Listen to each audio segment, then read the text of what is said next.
DFS Memorials, affordable cremations nationwide. We spend so much time planning for the joy of travel. The perfect itinerary, the right passport, maybe a backup credit card.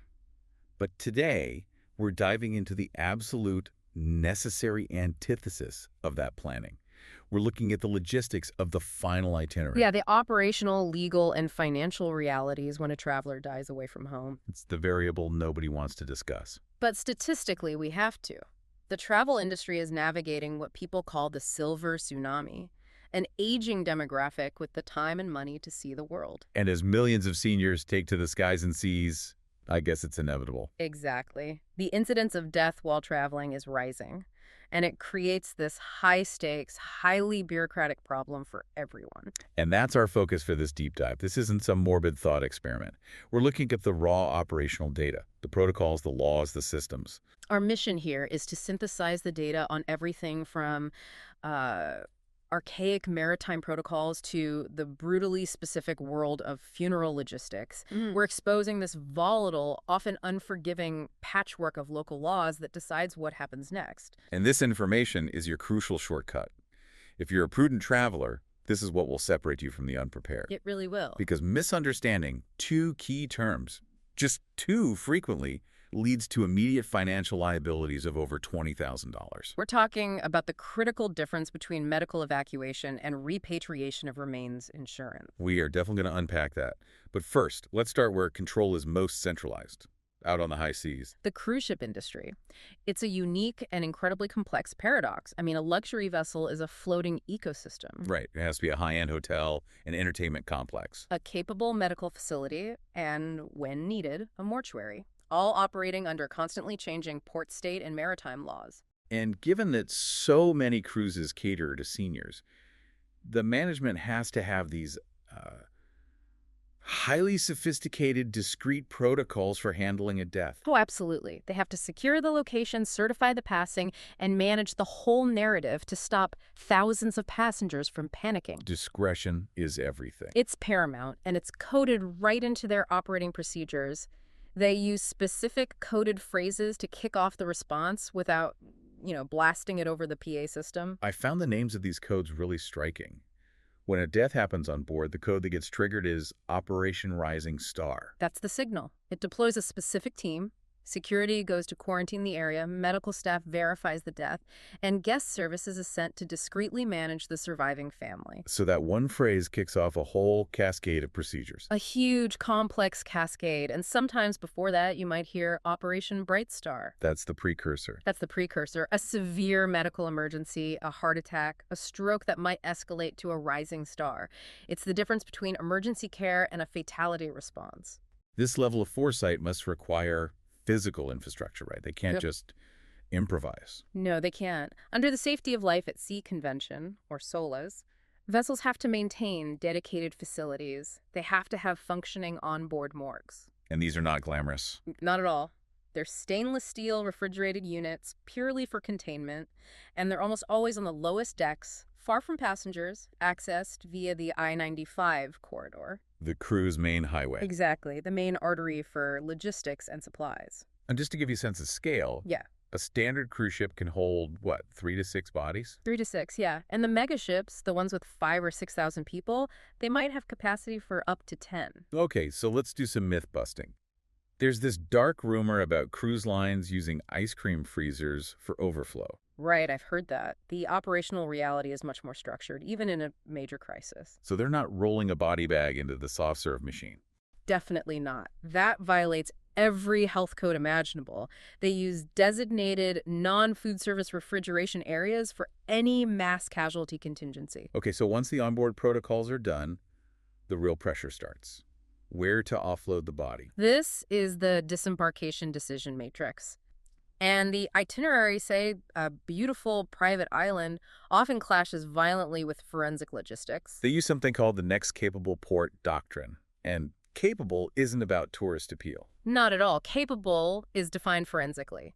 They need a port with a recognized medical examiner who can issue an internationally accepted death certificate, and just as important, an airport that can handle repatriation cargo. A lot of tourist traps don't have that. Many don't.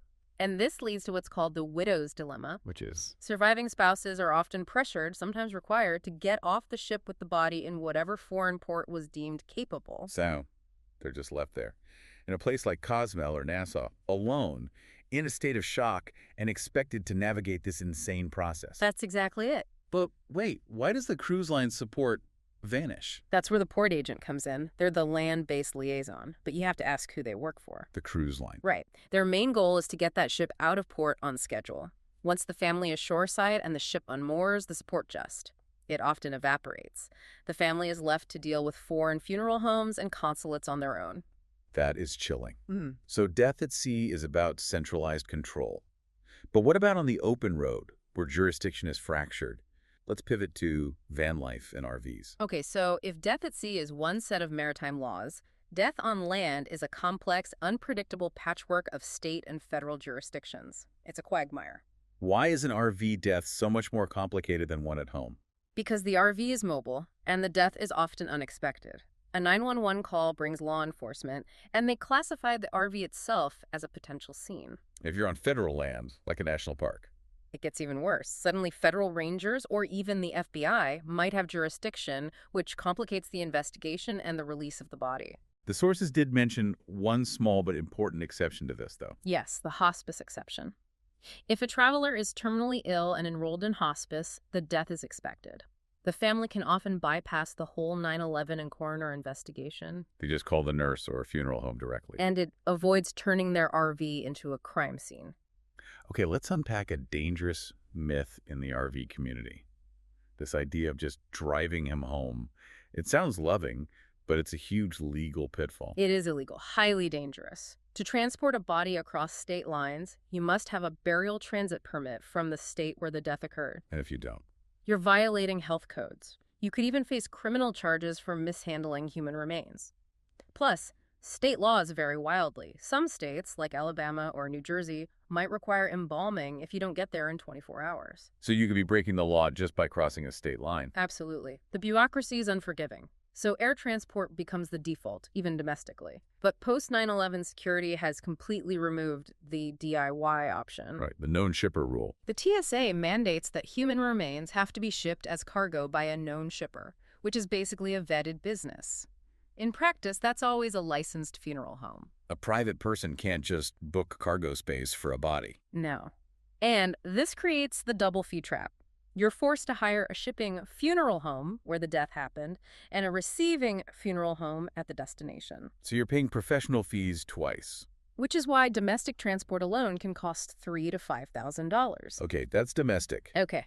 Now let's go international, where the complexity just explodes. This is where we hear the term Cargo 200. Cargo 200. It's the industry term for air transport of human remains. It actually comes from an old Soviet military code for the weight of a zinc-lined coffin. And that zinc lining is key, isn't it? It's about the physics of being in a cargo hold. Exactly. Pressure changes, risk of fluid leakage. It means a standard casket won't do. You need a hermetically sealed container. So they use a specialized zinc-lined coffin that's soldered shut. Yes, and that liner alone can cost over $2,000. But here's the crucial point. You can't cremate the zinc. It has to be cut open and removed upon arrival, creating hazardous waste. So the family buys this expensive container only to have it immediately destroyed. And the main cause of delay, as always, is the paperwork. Oh, the paper chase. It can take anywhere from 5 to 30 days. What's on that list? You've got the local death certificate, where one typo can freeze everything, then a certified translation, a certificate of non-contagious disease, an embalming certificate. And the big one, the consular mortuary certificate. The body's passport. It's issued by the consulate to verify it's really them and there's no contraband. You also mentioned the apostille hurdle. What is that? The apostille is a special international notarization for countries in the Hague Convention. It's basically a super stamp that proves a foreign death certificate is legitimate, so the U.S. government will accept it. And getting that can take a while. Weeks. Especially in bureaucratic systems like Mexico or Italy, where documents have to be sent to a capital city and wait in line. Let's talk about those regional nuances. What's the situation in Mexico? Mexico is aggressive.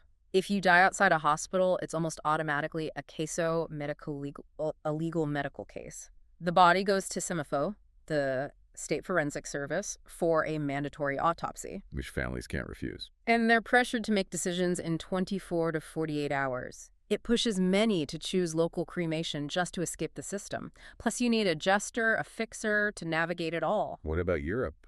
Like France or Italy? Bureaucratic rigidity. They require a mise en bière. A police officer has to physically witness the coffin being sealed. If that falls on a weekend or during August vacation, you wait. And the Caribbean. Infrastructure. Unreliable power grids mean morgues can have cooling failures. That leads to rapid decomposition, complicating everything. So we've covered the logistics. Now for the wallet. What's the financial summary? You should budget for $10,000 to $20,000 for a body repatriation. That's the all-in cost. 10 to 20,000. Compare that to cremation abroad, which is usually more like 3,000 to 5,000. Which brings us back to that crucial misunderstanding. The evacuation versus repatriation chasm. You have to read the fine print. Medical evacuation insurance pays to transport a living patient. The benefit often stops the moment they die. Repatriation of remains is a totally separate benefit. It is, and it's almost always capped, say at $10,000 or $15,000, leaving the family exposed to anything over that. And we have to give a critical warning to seniors. An urgent one. Medicare provides zero coverage for death or health care outside the United States. If you're a retiree relying only on Medicare, you are 100% exposed. So if the bill is 15 or 20 grand, how does a grieving family even pay it? Most insurance is reimbursement, right? That's the core of the cash flow crisis. The family has to pay the foreign funeral home, the consulate, the airline up front. Often in cash or with a wire transfer. Exactly. Imagine trying to wire $15,000 from a small town in rural Italy while you're grieving. It's an immediate, catastrophic financial burden, and you wait months to get reimbursed. This is why the sources mention membership solutions, like Medjit. They operate differently. Right. They aren't reimbursing you. They manage the logistics and often pay the providers directly, which bypasses that whole cash flow crisis for the family. Given all this, preparedness is really the only strategy. It's the only viable mitigation. First, every traveler needs a digital packet of documents accessible to an emergency contact who is not traveling with them. And besides passport scans and insurance details, what's the one critical document in there? An authority to dispose of remains. It appoints a specific person to make decisions. This is legally powerful and prevents paralysis if the surviving spouse is incapacitated by grief. Here's a very actionable tip from the sources. Find a funeral home that specializes in ship-ins before you even leave. That's the receiver advantage. Your domestic funeral director becomes your project manager. They know the TSA rules, and they can vet reputable partners overseas to prevent price gouging. And the ultimate logistical trump card, if it's an option for you, is local cremation. It resolves 90% of the problems. Yeah. No zinc coffin, no complex embalming certificates, and the timeline shrinks from weeks to days. And the ashes can be carried on or shipped via USPS. But we have to end with the urn trap warning. This is a devastating mistake to make at airport security. If you buy an opaque metal or stone urn abroad, security will reject it. Why? Because they can't x-ray it to see what's inside, so they'll force you to transfer the ashes into a plastic box right there at the checkpoint. It's a traumatic last-minute airport emergency. So to recap the key mistakes, don't assume the consulate will pay for anything. They won't. And in places like Mexico, don't make that panic first call to 911. Call your assistance line first. In the end, death away from home is a collision of profound grief and unforgiving bureaucracy. These systems, Rising Star, Cargo 200, they're designed for public health and liability, not for your comfort. The most important thing you pack isn't in your suitcase, it's in the fine print of your policy. So what does this all mean for you as you plan your next trip? We talked about Medicare's void, about reimbursement models. Now, you need to dig into the hidden exclusions. If a coroner rules the cause of death as, say, intoxication or related to a pre-existing condition, that could void your entire policy, leaving you with that $20,000 bill. It happens. So check your standard travel coverage, the kind from your credit card. Is it 24-hour coverage, meaning you're covered around the clock? Or is it the much more limited common carrier coverage, which only applies if you die while on the plane, train, or ship? That distinction is the final hidden risk you need to check before you book. That's the homework. Thank you for sharing these sources Yeah. and for taking this incredibly complex deep dive with us. Safe travels and informed planning. DFS Memorials, affordable cremations, nationwide.